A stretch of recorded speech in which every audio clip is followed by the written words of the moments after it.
तो देखिए, बड़ी कोशिश की गई कि ईरान और अमेरिका के बीच में कोई शांति वार्ता हो जाए, लेकिन कल जिस तरह से बातचीत ओमान में हुई है, उससे जितनी भी शांति की उम्मीदें थी सब खत्म हो गई है। नमस्कार, मैं हूं नीलू। सबसे पहले आपको कल जब अमेरिका और ईरान की मुलाकात ओमान में हुई और वो किस तरह से मुलाकात हुई है उसके बारे में जानकारी देते हैं, और क्या वाकई अमेरिका चाहता है कि शांति हो, किसी तरह से किसी ऐसे फैसले पर पहुंचा जाए जिससे युद्ध की स्थिति ना पहुंचे। इस वार्ता के बाद तो कुछ ऐसा ही दिखाई दिया। देखिए, कल मुलाकात होती है। अगर अब्बास अरागची की बात की जाए, वो पहुंचे थे अपने तमाम विदेश सचिवों के साथ ओमान। दूसरी तरफ स्टीव विटकॉफ थे और कुशनर थे, वो दोनों भी पहुंचे ओमान, लेकिन डायरेक्ट बातचीत उनकी नहीं हुई। कहा यह जा रहा है कि दोनों अलग अलग कमरों में बैठे।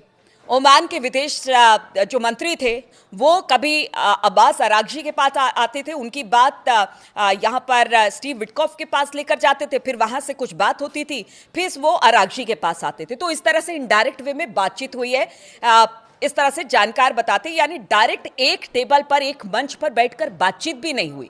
तो फिर इस बातचीत को क्या माना जाए? क्या ये सिर्फ टाइम पास चल रहा है अमेरिका की तरफ से, और ईरान भी समझ रहा है कि चलिए ठीक है, अगर उनकी विदेश नीति ऐसा कहती है कि बातचीत के मंच पर आया जाए तो फिर अरागची भी पहुंचते हैं वहां पर, बातचीत करते हैं।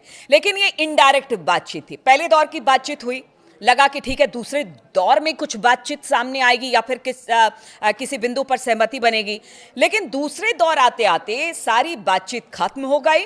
दोनों अपने अपने देश लौट गए हैं। अब इसके बाद कहा जा रहा है कि शायद यहां से बातचीत ना हो। अब जो 3 शर्तों के साथ ईरान, जो पहली शर्त थी कि मतलब तुर्की में ये बैठक ना हो, ओमान में हो, जिस तरह से पहले भी मैंने आपको बार बार बताया था। आप लोगों ने कहा कि मीटिंग कैंसिल हो गई, लेकिन मैंने कहा कि नहीं, मीटिंग होगी, क्योंकि दोनों चाहते हैं कि एक बार तो बैठकर बातचीत हो। लेकिन ये बातचीत इनडायरेक्ट वे में हुई और ये बात सही साबित हुई कि मीटिंग तो हुई, लेकिन जिन 3 बिंदुओं को लेकर ईरान बैठा बातचीत, उन्होंने कहा कि देखिए ऐसा है, परमाणु कार्यक्रम को लेकर शुरुआत में जो 12 दिन का युद्ध हुआ था उसमें सिर्फ एक ही एजेंडा था अमेरिका का कि जो परमाणु कार्यक्रम है उसे ईरान में बंद करा दिया जाए। लेकिन उसके बाद धीरे धीरे उसकी डिमांड बढ़ती चली गई। अब 3 बिंदुओं पर बातचीत हो रही है। एक तो पहला ये कि देखिए अब आपको परमाणु कार्यक्रम बंद करना पड़ेगा। दूसरा, जो आपकी जो मिसाइल है जो बनाई जा रही है उसमें खास तौर पर लंबी दूरी की मिसाइलें हैं, उसका प्रोडक्शन आपको बंद करना पड़ेगा। और तीसरा, अपनी प्रॉक्सीज से आपको अलग होना पड़ेगा। यानी जिस तरह की फंडिंग की बात होती है कि ईरान जो प्रॉक्सीज है, हमास होती है, हिजबुल्लाह, उनको जो फंड करता है उससे भी अपने आप को अलग थलग करना पड़ेगा। देखिए, परमाणु समझौते को लेकर पहले भी ईरान कह चुका है कि बातचीत हम कर सकते हैं इस पर, लेकिन जो आप लंबी दूरी की मिसाइलों के प्रोडक्शन को बंद करने की बात कर रहे हैं वो हो नहीं सकता। दूसरा, प्रॉक्सीज को लेकर उन्होंने कहा कि कहीं ना कहीं खाड़ी देशों में डिसबैलेंस्ड हो जाएगा। इस वजह से ईरान कभी नहीं चाहता, क्योंकि देखिए दोनों के करीब करीब जो हित हैं आपस में मिलते हैं, इसलिए ईरान इससे भी अपना हाथ नहीं खींच सकता है। उनके साथ किसी तरह का कोई संपर्क ना हो, किसी तरह की कोई फंडिंग ना हो, उनके साथ वाबस्ता ना हो, ऐसा हो ही नहीं सकता। तो इन दोनों मुद्दों पर तो बात आई गई रह गई। लेकिन बात यही हो रही थी कि देखिए, जब विटकॉफ और कुशनर पहुंचे हैं उससे पहले बताया जा रहा है, जो जानकार बताते हैं कि वो इजराइल गए, वहां पर नेतन्याहू से मुलाकात की। उसके बाद बताया जा रहा है कि आईडीएफ प्रमुख से भी बातचीत की। उनका कहना था युद्ध होना चाहिए, लंबी दूरी के मिसाइलों पर रोक लगानी पड़ेगी ईरान को। अब देखिए, जब इसी माइंडसेट के साथ इजराइल से बातचीत करके आप अगर ईरान से बातचीत करते हैं तो फिर इसे क्या माना जाए? यानी कि पूरी तरह से आप इजराइल के फेवर में हैं, ईरान की बात आप मानेंगे नहीं। आपने कहा कि 275 किलोमीटर से ज्यादा आपकी मिसाइलों की रेंज नहीं होनी चाहिए, यानी ना तो वो जॉर्डन और ईरान की मिसाइलें पहुंच सकती हैं, ना तो इजराइल पहुंच सकती है, और ना कहीं और वार कर सकती हैं। तो आप ये समझिए कि क्या ईरान ये मानेगा? ये कभी नहीं हो सकता है, क्योंकि ईरान ने अगर अपने मिसाइलों का जखीरा खड़ा किया है तो इजराइल के लिए है, क्योंकि उनका मानना है कि इस वक्त जो मध्य पूर्व एशिया में हालात बिगड़े हैं वो सब इजराइल की वजह से बिगड़े हैं। और अगर इजराइल को रोकना है तो फिर इस तरह के मिसाइलों की जरूरत होगी, क्योंकि गजा का जो हाल इजराइल ने किया उसके बाद तो ईरान कहीं से भी किसी भी बात को मानने को तैयार नहीं है। बात यहीं आई गई रह गई। अब बताया जा रहा है कि जैसे खुर्रम शहर 4 की बात की जा रही है या नूर की बात की जा रही है, जो मिसाइलें ईरान की है, कहा यह जा रहा है कि देखिए खुर्रम शहर 4 जिसकी रेंज इतनी जबरदस्त है कि वो तो अमेरिका तक जा सकती है, इजराइल को टारगेट कर सकती है, जॉर्डन को टारगेट कर सकती है, बीच में जो भी आएंगे सब उसके टारगेट पर हैं। दूसरी नूर की बात कही जाती है कि वो समुद्र के नीचे से वार कर सकता है, खास तौर पर इसे अब्राहम लिंकन के लिए तैयार किया गया है। अब आप समझिए कि किस तरह से जो नूर मिसाइल है इनकी, वो खास तौर पर अब्राहम लिंकन के लिए तैयार की गई है। तो फिर ईरान डरे क्यों, ईरान पीछे हटे क्यों? क्योंकि ईरान में खामनेई साहब पहले ही कह चुके हैं कि ईरान को डराने की कोशिश आप बिल्कुल भी ना करें। अगर ट्रंप की बात की जाए, वो कहते हैं कि देखिए आप लोगों को मारना बंद करें, बहुत सारी शर्तें रख दी हैं, लेकिन क्या कोई भी देश, कोई भी, आप सिर्फ ईरान की बात नहीं कर लीजिए, कोई भी देश अगर अपने आप को सेफ रखने की बात करता है, अपनी संप्रभुता की बात करता है, तो फिर उसके पास कुछ ऐसे हथियार तो होंगे ना जिससे वो अपनी रक्षा करेगा। और यही मिसाइल और ड्रोन ईरान के हथियार और उनकी रक्षा करने और उनकी ताकत है, आप उससे उसको अलग नहीं कर सकते हैं। तो बातचीत तो अब यहीं से खत्म हो गई है।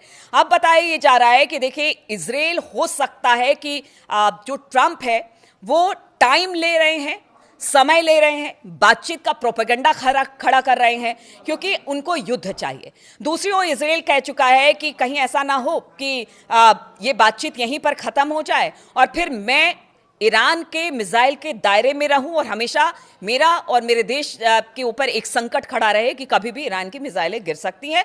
और वो कह रहे हैं कि देखिए इसीलिए लंबी दूरी की जो मिसाइल हैं वो ईरान बंद करे। अमेरिका बातचीत का रास्ता अख्तियार कर रहा है। कहीं ऐसा तो नहीं कि इजराइल हमला कर दे इस बीच में।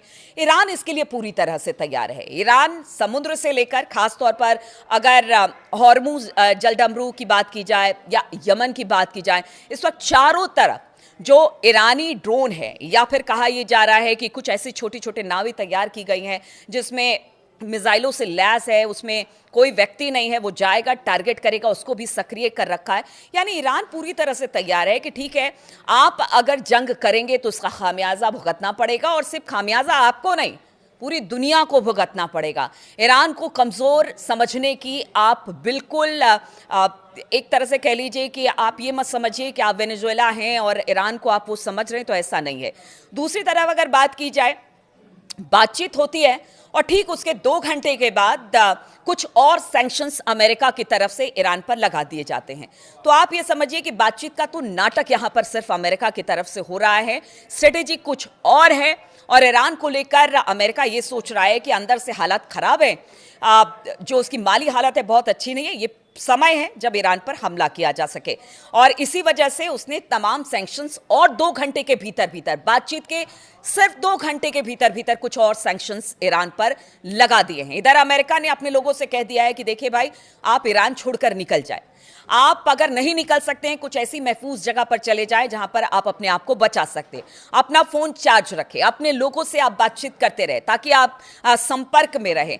तो इस तरह की बातें क्या बताती हैं? यानी अमेरिका सिर्फ टाइम ले रहा है, ईरान पर हमला करना उसकी एकमात्र इस वक्त मंशा दिखाई दे रही है, और इजराइल का साथ उसे है। दूसरी तरफ चीन ने भी एडवाइजरी जारी की है अपने लोगों के कि वहां से आप ईरान छोड़ दीजिए।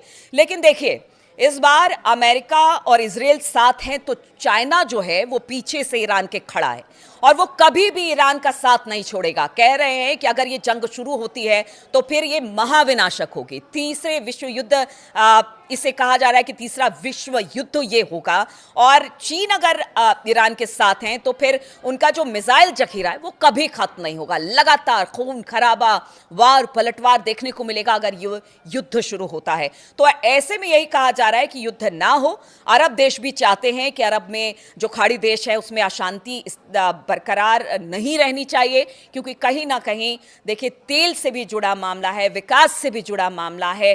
अमेरिका तो देखिए हमेशा से ट्रंप ये कहते रहे कि युद्ध ना हो, लेकिन अब ट्रंप पूरी दुनिया को एक बड़े युद्ध में झोंकने की तैयारी कर रहे हैं।